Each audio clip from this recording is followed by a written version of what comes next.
all sorts of erotica from all over the world, showing how different cultures put their naughty bits inside each other.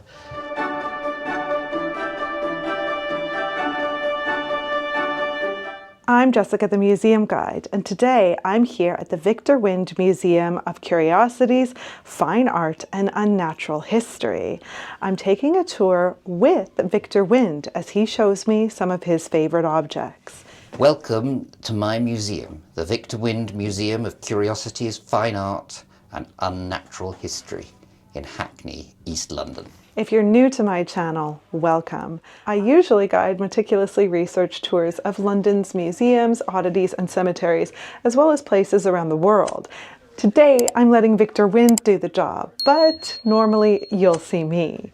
If you're a returning viewer and you like what I do, you can access at least one extra video a month by joining my Patreon. The details are below. This is my sort of homage to a traditional cabinet de curiosité. So it's filled with every type of skull, from the smallest mouse right the way up to a lion and a giraffe. Elsewhere there are carvings I brought back from the Congo and New Guinea.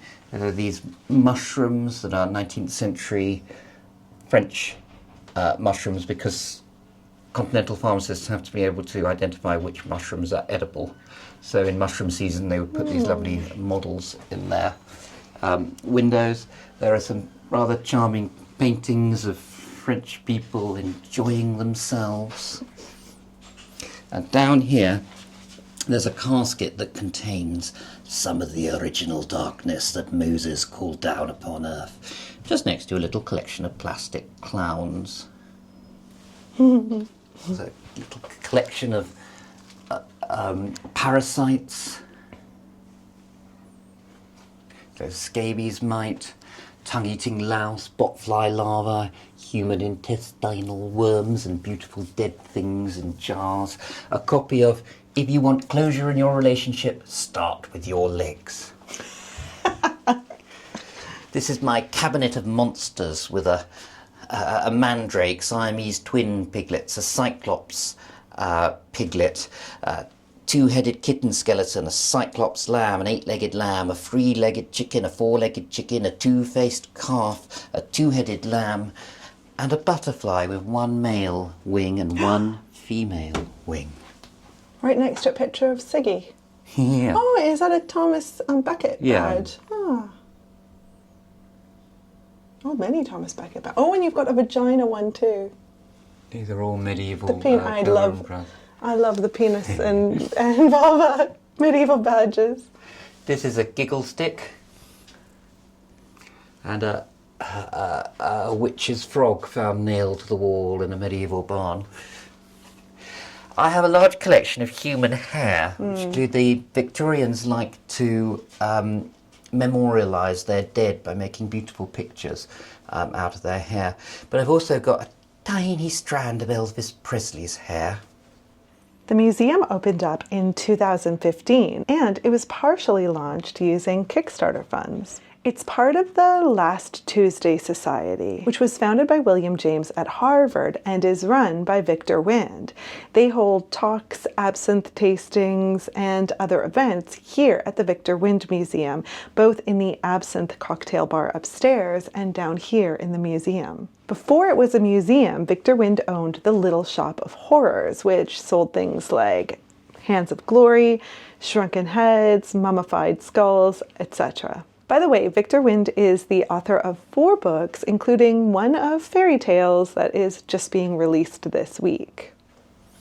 These are samurai crabs that they, after a famous battle in the 11th century in Japan, the fishermen started pulling them out, crabs out with samurais' faces. So those ones they threw back in to the sea.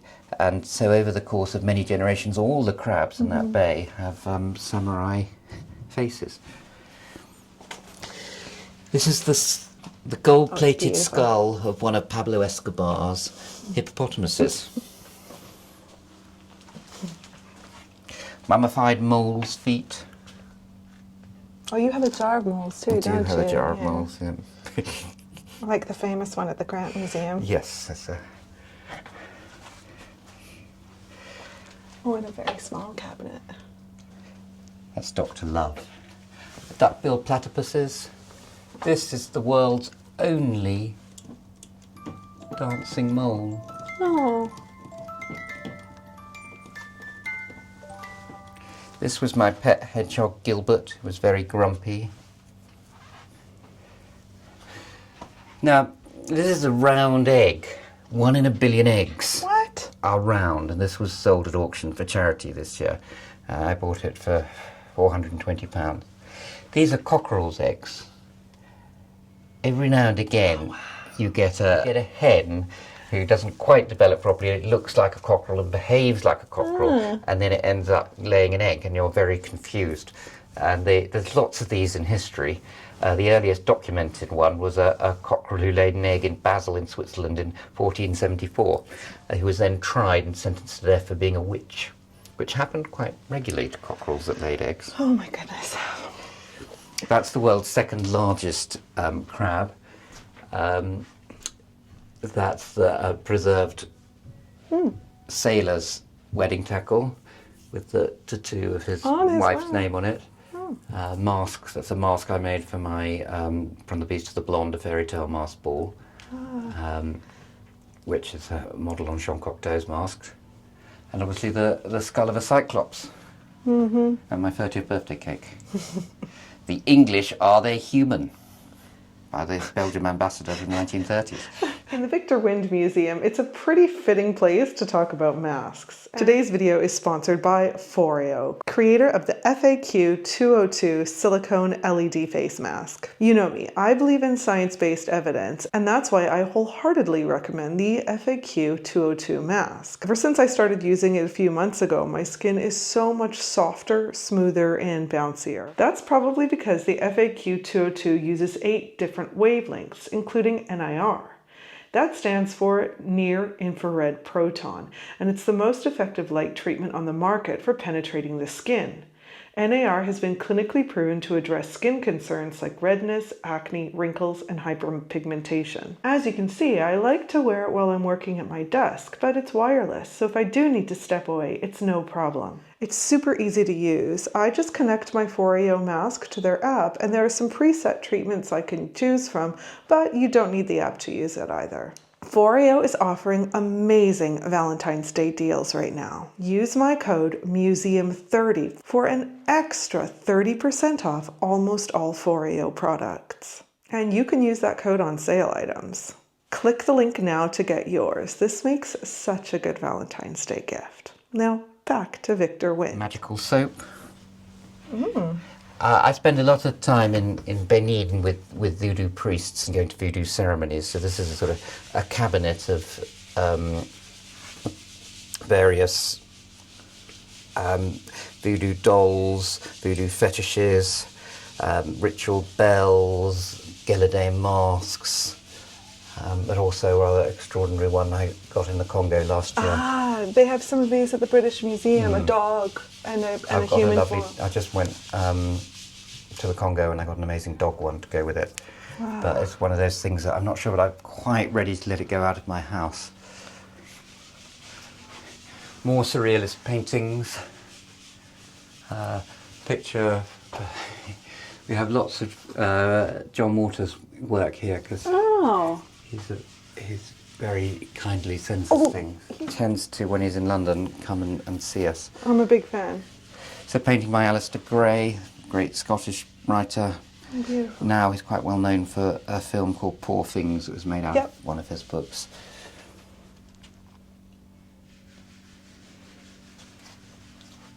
A mummified cat. Common in pubs. Yeah, And in old buildings. They used to build them in because cats can, with their powerful seventh sense, can help protect the building in the other world. Yeah. This is the Gnostic Temple of Agape, which is a fully functioning occult temple. This is the hair of Irish Godwin, who survived the Titanic but died of the Spanish influenza. Oh. This is the first 20p I ever earned. These are the world's smallest unicorns.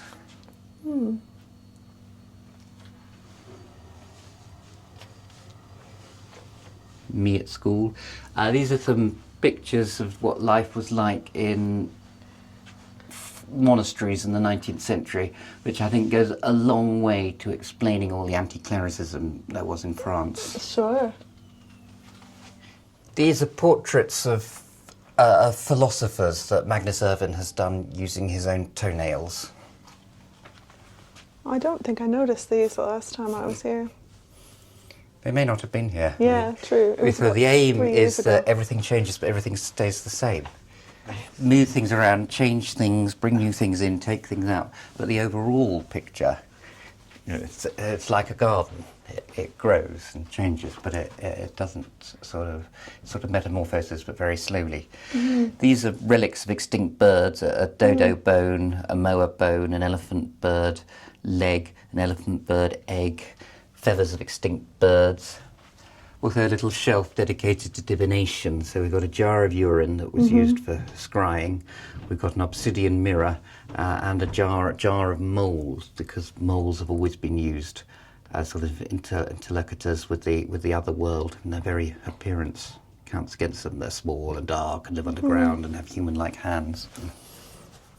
A shrunken head from the Amazon. Do you know that, does your show stone, your divination stone, does it have any connection to Dr. D? Yeah, I mean, he used one. Yeah, it's at the British Museum. This is like a modern one. Okay. The world's largest crab. And this is the world's largest seahorse. Is that a real seahorse? Yeah. Quite deep waters in the south. Don't often see those. A hairball removed from a cow's stomach, and some bezoas from which form inside ungulates and are believed to have strong magical powers. And the world's largest lobster. See, I would think that the world's largest lobster would be bigger than that, and that the world's largest seahorse would be smaller than that. Well, there are. It's not the largest specimen. Okay. It's a very large I specimen. see. Like this is quite a small spider crab. Ugh. I had a bigger one, but it didn't fit down the stairs. Have you been to the House of Dreams Museum? Yes, didn't interview him on camera, but we spoke at length because we just got talking. This is inmates from the House of Dreams. Yeah. This is by Magnus Irvin, who also did the toenail portrait. It's called the Unification Cake. It's half Pamela Anderson and half Paul Robeson. Oh my goodness. In many ways, the museum's a sort of homage to my misspent childhood. So this is a cabinet that contains every single species of English butterfly that I managed to collect as a child. But down here is a model of the boat that I made with my grandfather one Christmas out of matches. I'm still not sure if we enjoyed it, but maybe we did, because we went on to make this. You made this one too? Yeah, U-boat, yeah. And these are specimens from the Challenger expedition. A giant squid beak, and these extraordinary giant amphipods. I've forgotten about those. They're really, really weird. This is Agostino Veneziano's extraordinary early 16th century engraving, often interpreted to be a witch out on the night ride gathering babies. Wow. Would you like a poem? Yes. I don't know if I can read it. I don't know if I can. The hosting of the She, the host is riding from Knocknaria, and over the grave of Clúfna bears, Gaelty tossing his burning hair, and Neve calling, "Away, come away, empty your heart of its mortal dream. The winds awaken, the leaves whirl round. Our cheeks are pale, our hair is unbound. Our breasts are heaving, our eyes are agleam. Our arms are waving, our lips are apart. And if any gaze on our rushing band, we come between him and the deed of his hand. We come between him and the hope of his heart. The host is rushing twixt night and day. And where is their hope or deed as there? Coyote, tossing his burning hair, and Neve calling away. Come away. Oh, and this is my first ever collection, which my mother found in a box recently. It's when I was 3 years old. I had this little collection of pebbles, and I gave them all names. And I used to play with them, and they used to go from pocket to pocket. That's Norman, Samuel, Ollie, Fanny, Julius, Winston, Peg, Heidi, Sally, Faye, Roger, Kevin, Nell, Pebley, George, Beckett, Gerald, John, Tom and Nero. But I think my favourite one was called Malloy, and when I lost him, I think I don't know, lost interest in them. But it's nice to have them, and people always That's ask really me, nice. what was the first thing you collected? Shame was a way of life for this sin bum. I love these pulp novels. Drawings by Charles Bronson, England's most notorious violent criminal. Radioactive seashells from Fukushima. These are, I spend most of my time in my studio, so these are a recent project trying to create or letting them come out, all the creatures I see at night in ceramic. Holzius, this is extraordinary. Adoration of the Magi, another early 16th century engraving. The manuscript of a novel I haven't written yet. A giant pillbox. And skull of extinct aurochs. This is a funny bone. In my cabinet of dolls.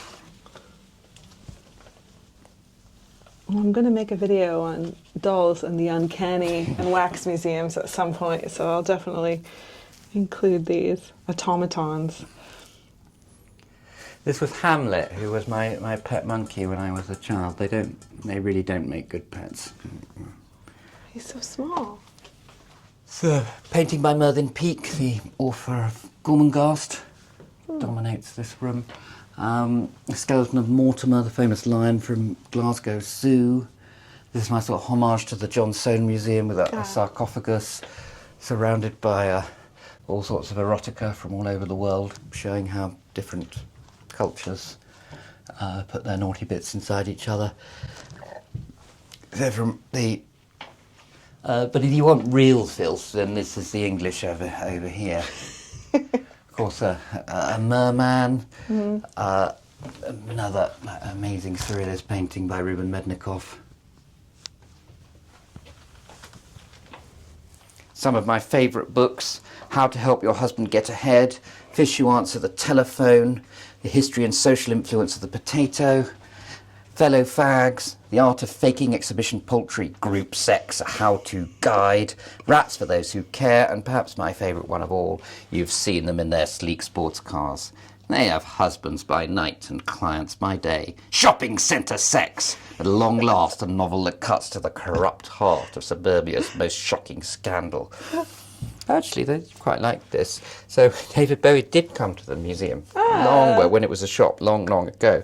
And these are the crumbs that were left. Oh, right, I think I've noticed left it. on the left thing. But it's next to my collection of magic stones. We've got a hag stone, we've got fairy money, we've got elf shot, a nose stone, devil's fingers,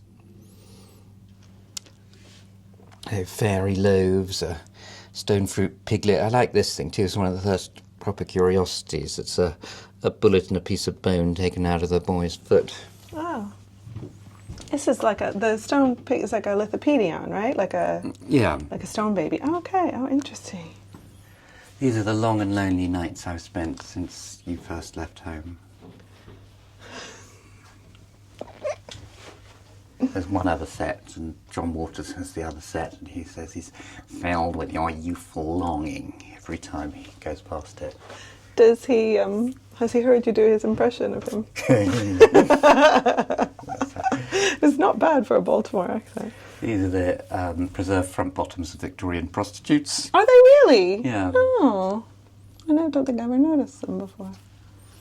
And there are lots of things that I brought back from New Guinea.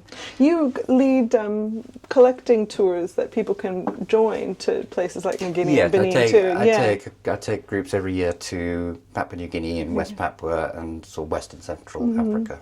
I think I'm on your email list for it, so it comes into my... Come. Yeah, I would love to. Hard with a child. With the 2-year-old, yeah, when she's older.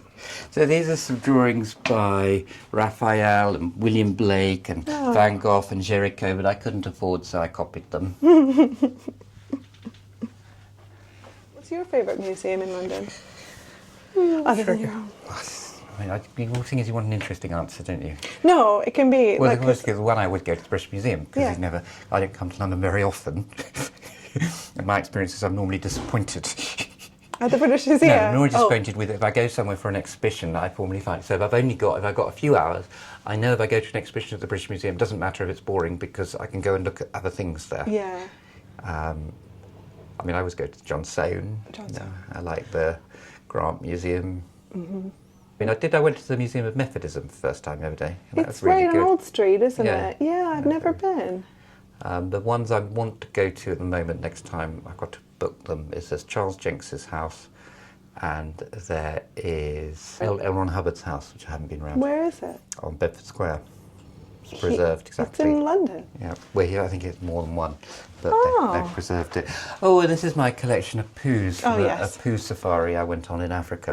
Because if you most guides want to take you on a photo safari, but that means you look at an animal and then you go away, and I find that really boring. And they don't understand you want to watch the animal. So I sort of wait. I say I'm interested in the poo, so then you have to spend quite a long time watching an animal before it'll do a poo. Yeah. And right in the middle is my poo. Okay. Well, that's the end of our tour. I hope you've enjoyed being shown around this amazing and bizarre museum by Viktor Wynd himself. And I'll see you the next time I'm at the museum. I don't know about this guy, though. All right, the inmates from the House of the Dreams Museum keep moving around subtly because they are hanging on fishing line, and I didn't realize that at first. Scared the crap out of me. Here's a hand of glory made from the tallow produced from the body of a hanged man. The light cast allows people to see into the souls of thieves and reveal the whereabouts of their hidden treasure. I've been coming to this museum since it was actually a shop and attending last Tuesday Society events. Actually, when I messaged Viktor Wynd, it was using a decade-old thread that we had when I asked to volunteer here when the museum first opened, so I am definitely a big fan.